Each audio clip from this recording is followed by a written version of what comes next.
नमस्ते दोस्तों। जरा एक पल के लिए इमेजिन करो एक आदमी जिसका चेहरा हर इंडियन करेंसी नोट पे छपा है। स्कूल टेक्स्ट बुक्स उन्हें राष्ट्रपिता कहते हैं। दुनिया उन्हें पीस और नॉन वायलेंस का अल्टीमेट आइकन मानती है। लेकिन उसी आदमी को आज 2025 के इंटरनेट पे ट्विटर और व्हाट्सएप फॉरवर्ड्स में देश के बंटवारे का जिम्मेदार भगत सिंह को मरने देने वाला या पाखंडी संत भी कहा जाता है। और अगर आज गांधी जिंदा होते तो शायद उन्हें भी कैंसिल कर दिया जाता। महात्मा गांधी क्या वो सच में एक संत थे या सिर्फ एक चतुर पॉलिटिशियन, भक्त या गलतियों से भरा एक भटका हुआ इंसान? आज हम ना उनकी पूजा करेंगे ना उनका कैरेक्टर असैसिनेशन, सिर्फ 5 मिथ्स का पर्दाफाश करेंगे, वो अनकंफर्टेबल ट्रुथ्स जो व्हाट्सएप यूनिवर्सिटी ने ट्विस्ट कर दिए हैं। हर मिथ के साथ उनके फैसलों के पीछे छुपे हुए उस इंसानी पहलू को अनकवर करेंगे, क्योंकि महान व्यक्ति एक ऑनगोइंग एक्सपेरिमेंट था, गलतियों, डाउट्स और ब्रूटल सेल्फ रिफ्लेक्शन के साथ। और सबसे डेंजरस बात, एक्सपेरिमेंट फेल हो जाए तो पूरे नेशन उसका रिजल्ट झेलती है। वीडियो एंड तक देखो, क्योंकि हर ट्विस्ट आपको यह सोचने पर मजबूर कर देगा, क्या हमने गांधी को कभी सही में समझा भी है या सिर्फ अपने बायसेस से जज किया। चलो शुरू करते हैं। मिथ्स पे जाने से पहले एक जरूरी कंटेक्स्ट समझो। सबसे बड़ी गलती हम ये करते हैं कि गांधी को 2025 के वोक मॉरल्स और कैंसल कल्चर की लेंस से जज करते हैं। लेकिन वो 1869 में पैदा हुए थे, जब ब्रिटिश एम्पायर अपने पीक पर था। हम सेकेंड क्लास सिटीजन्स थे और पॉलिटिक्स का मतलब था पावर, वायलेंस और डिवाइड एंड रूल। गांधी का पूरा जीवन एक एक्सपेरिमेंट विद ट्रुथ था। उनकी ऑटोबायोग्राफी का टाइटल भी यही कहता है। उन्होंने पूछा, क्या बिना बंदूक उठाए एक एम्पायर को मॉरली हराया जा सकता है? क्या इंसान अपने अंदर के डीमंस को कॉन्कर कर सकता है?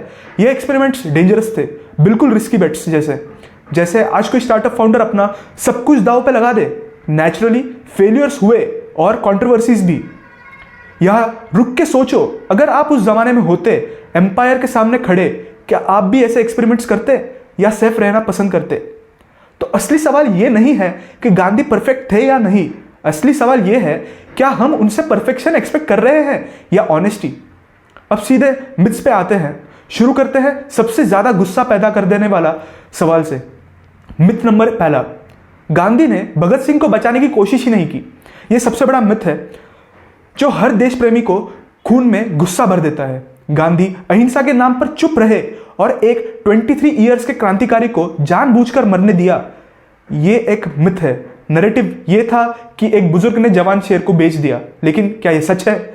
यह एक हाफ ट्रूथ है जो कंटेक्स्ट के बिना पॉइजन बन जाता है। 1931 में लाहौर कॉन्स्पिरेसी केस के बाद जब भगत सिंह, राजगुरु और सुखदेव को फांसी सुनाई गई, तो गांधी जी ने वॉइसरॉय लॉर्ड इरविन से 17 से 31 मार्च तक मल्टीपल प्राइवेट मीटिंग्स की। गांधी इरविन पैक्ट के डॉक्यूमेंट्स और उनके लेटर्स साफ बताते हैं कि उन्होंने अपील की थी, मैं अपनी तरफ से पूरी कोशिश कर रहा हूं उनकी सेंटेंस कम्यूट करने की। उन्होंने कहा था, यह हिंसा का समय नहीं, माफी का है। भगत की यूथ और पैशन को समझो। लेकिन इरविन ने मना कर दिया, क्योंकि ब्रिटिश कोर्ट का फैसला फाइनल था और वो रेवोल्यूशनरीज को हीरो नहीं बनाना चाहते थे। फिर गांधी क्यों चुप रहे? क्योंकि उनका सिविल डिसोबीडियंस मूवमेंट एक कच्चे धागे पे टिका था। लाखों लोगों का ट्रस्ट, अगर वो ओपनली हिंसा को सपोर्ट कर देते तो ब्रिटिशर्स को पूरा आंदोलन इल्लीगल डिक्लेयर करने का बहाना मिल जाता। ये एक क्लासिकल मॉरल डायलेमा था। एक तरफ एक जवान की जान, दूसरे तरफ करोड़ों लोगों का मास मूवमेंट। सुभाष चंद्र बोस ने भी कहा था, गांधी ने पूरी कोशिश की लेकिन फेलियर मशीनरी की थी।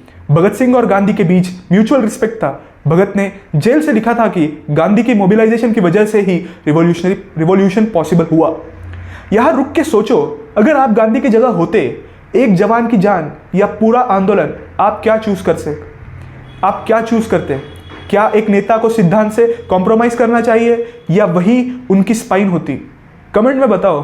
वैसे ये बहुत मुश्किल फैसला होता उस टाइम पे, उस समय। ये कैसे उन्होंने क्या सोचा हमें नहीं पता, बट आपको क्या लगता है कमेंट्स में ज़रूर बताइएगा। अगला मिथ और भी पेनफुल है। मिथ नंबर दूसरा, गांधी पार्टीशन के जिम्मेदार थे। इंटरनेट पे एक वायरल लाइन चलती है, गांधी ने मुसलमानों को पाकिस्तान थमा दिया, कांग्रेस को मजबूर किया। ये एक ओवर सिंप्लीफिकेशन है जो नेहरू और पटेल को हीरो बना देता है और गांधी की लाचारी छुपा देता है। 1946 से 1947 की रियलिटी ये थी, कांग्रेस के अंदर गांधी का कंट्रोल काफी हद तक खत्म हो चुका था। वो एक मॉरल वॉइस थे, डिक्टेटर नहीं। नेहरू और पटेल ने माउंटबेटन प्लान एक्सेप्ट किया, क्योंकि बिना इसके फुल स्केल सिविल वॉर हो जाता और देश बिखर जाता। गांधी वो आखिरी दम तक खिलाफ थे। उन्होंने कहा था, पार्टीशन मेरी लाश पर होगा। जब नुआखली और कलकत्ता में दंगे हो रहे थे तब गांधी ने बंगाल में शांति के लिए फास्ट किया और जिन्ना को अनडिवाइडेड इंडिया का पीएम बनने का ऑफर तक दिया, लेकिन कांग्रेस ने वोट से पार्टीशन पास कर दिया। गांधी अकेला पड़ गया।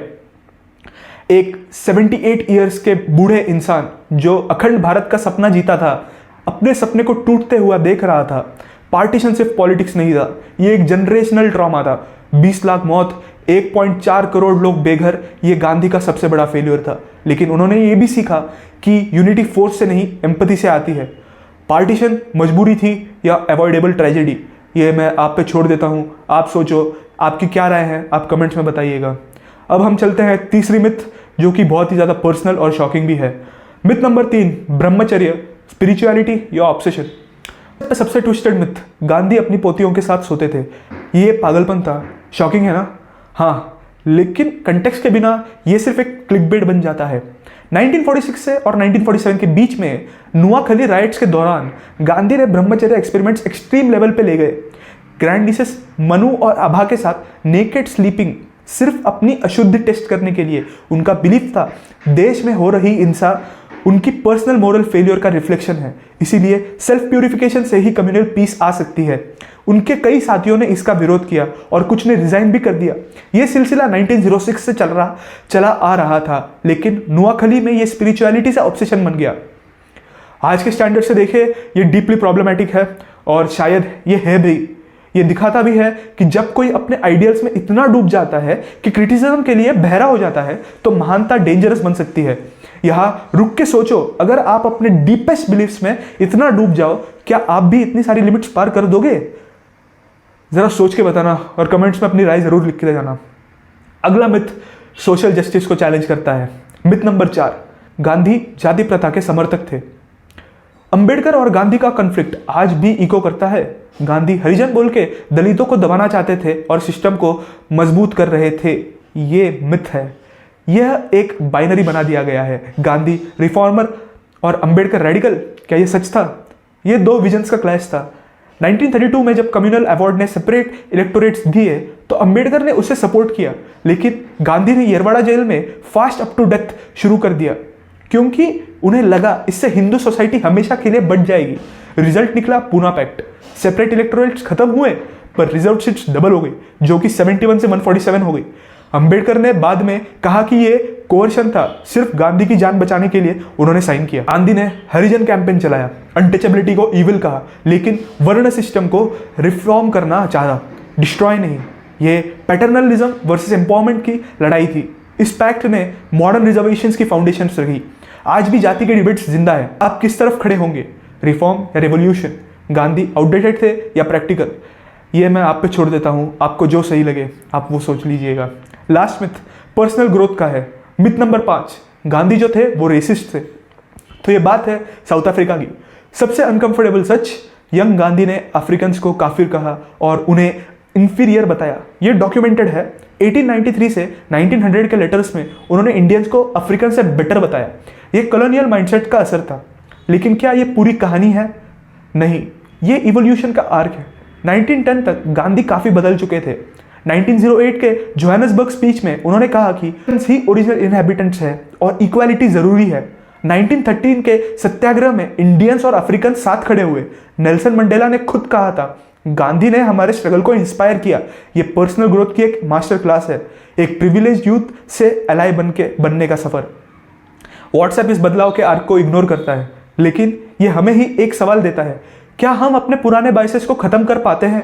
यहां सोचो, आपको पास्ट डिफाइन करता है या आप उससे बदलने की हिम्मत रखते हो? ये मैं आप पे छोड़ देता हूं। अब कंक्लूजन की बात करते हैं। गांधी की असली लेगेसी क्या है? गांधी कौन थे? भगवान? बिल्कुल भी नहीं। वो जिद्दी थे, यंग एज में रेसिस्ट थॉट्स थे, बुढ़ापे में अपने एक्सपेरिमेंट से ऑब्सेस्ड।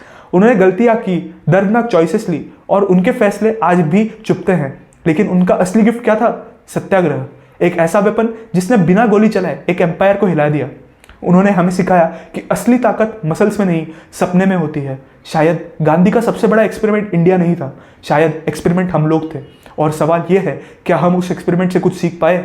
शायद हम गांधी से एग्री करें या ना करें, लेकिन अगर हम उन्हें समझने की कोशिश भी ना करें तो हम हिस्ट्री नहीं सिर्फ प्रोपागेंडा जिएंगे। इस वीडियो का मकसद ना उन्हें गिराना था, ना पेडेस्टल पे रखना था, सिर्फ एक इंसान की तरह देखना था। क्योंकि जब हम किसी को भगवान बना देते हैं तो हम उनकी गलतियों से सीखना बंद कर देते हैं। 2025 में डिविजन्स बढ़ रहे हैं। ये एक्सपेरिमेंट्स हमें याद दिलाते हैं, अपने ट्रुथ्स को चैलेंज करो। हिस्ट्री को समझना आसान नहीं, लेकिन बहुत ज़रूरी है। आप गांधी के किस डिसीजन से सबसे ज़्यादा सहमत है? भगत सिंह के वक्त उनकी साइलेंस, पार्टीशन की लाचारी, या ब्रह्मचर्य का जुनून? नीचे कमेंट्स में लिखिए, मैं सब पढ़ूंगा। अगर आपको ये वीडियो पसंद आया, थॉट प्रोवोकिंग लगा, तो ज़रूर लाइक कीजिएगा, सब्सक्राइब कीजिएगा। लाइक करके आप इस वीडियो को हाइप कर सकते हैं। तो चलिए इस वीडियो का अंत करते हैं।